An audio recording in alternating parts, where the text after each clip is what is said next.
This is Paula Moore with BBC News. On May 2nd, 2016, the Caliph met with her cabinet to assess the impact of the Brussels conference on her kingdom. During the conference, the Caliph and her cabinet attempted to answer several questions regarding the status of the Muslim world. These issues included the impact of Westerners on the Muslim world and what domestic issues the Caliph needed to address. The Caliph discussed the importance of the Western world, admitting that their assistance is necessary in defeating ISIS. Let's listen in now. We cannot let the West maintain the stigma about Muslims. However, the only way to change the minds of the people in the West is to set a good example of what a Muslim nation can be. I understand the economic problems many nations have, and clearly not one nation is capable of taking all refugees under its wing. But if we all attempted to take a certain number of refugees based on what the economies of the country allow, then we can provide a safe environment for everyone. We are willing Both to. the Minister of Religion and Education believe that education throughout their country needs to be better regulated. The Minister of Education spoke in depth of the importance of remaining a secular state, how our children are our future, and therefore their upbringing has a direct relationship with the success of the economy. And causing harm to our fellow states. We believe that Islam requires reformation in the sense of education in schools and mosques. The Minister of Education and I will attempt to reform the education curriculum. We will institute monitoring of all religious material being taught and distributed amongst our students in private religious schools. Our kids are the future all around the world, and that is a common goal many of us share. Therefore, radicalization is not an option. Schooling after this Belgian conference remains unchanged. We were a secular state to begin with, so education and religion are going to remain separated. In response to the influx of refugees, we're going to use all our resources available to ensure free compulsory primary schooling for boys and girls, so that would be equivalent of like high school level in the US. And if The Minister of Foreign Affairs notes that now is the time to infiltrate ISIS, being that it has lost most of its power. He states the best and most effective way to defeat ISIS is through airstrikes.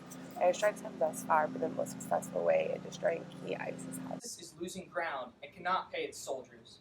The morale of their destitute fighting force is withering and cannot sustain itself. The genocide of those who refuse to follow their perverted ideologies will only end by an air campaign of precise strikes by a coalition of ourselves and Western forces. A coalition of Belgium, France, the United Kingdom, and the United States who have been whittling away their military might. They will provide air bases for foreign powers to mount strikes and will wage a media campaign with government hackers to stop the recruiting at the source. Borders will be tightened, and auditing of supposed jihadi funding will cripple their economic machine. Our combined efforts will end this fight once and for all. We shall not fear the West, but work side by side to defeat a common enemy.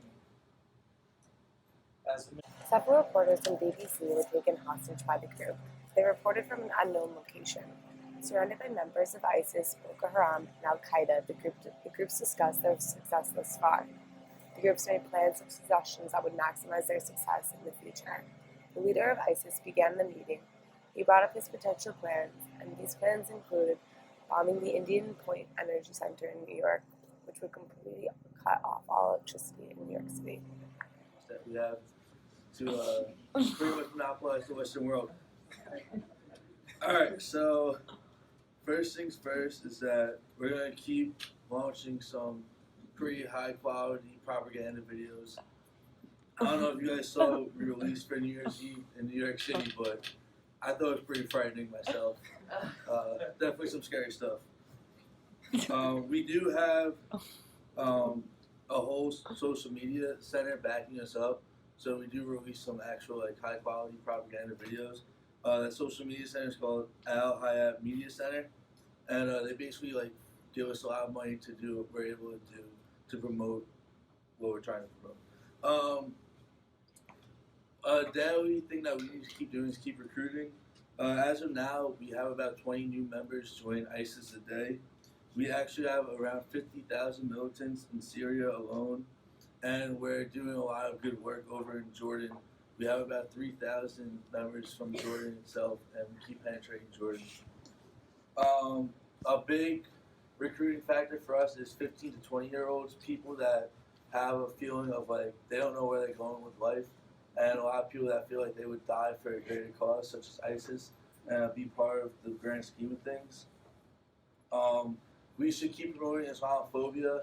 One thing that I suggested was just have a lot of clips from Trump videos. Probably get a lot of people to join just from that. Also, a big thing that we're winning is the social media battle. We do have our own ISIS Twitter app, which is pretty effective, if you ask me.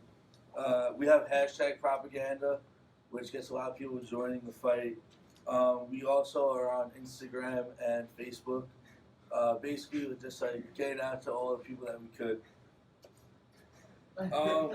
Also, what I suggested was a lot of small scale attacks, basically things that are pretty much unpreventable, that will just create a growing paranoia in the cities that we attack. No one will be able to tell what we're doing when we're doing it, and it would really create a huge scare to the people there. Also, I thought of one big attack, and it would be to take out the Indian Point nuclear plant in New York City. I don't know if a lot of you guys have heard of this plant, but it provides 25% of power to New York City.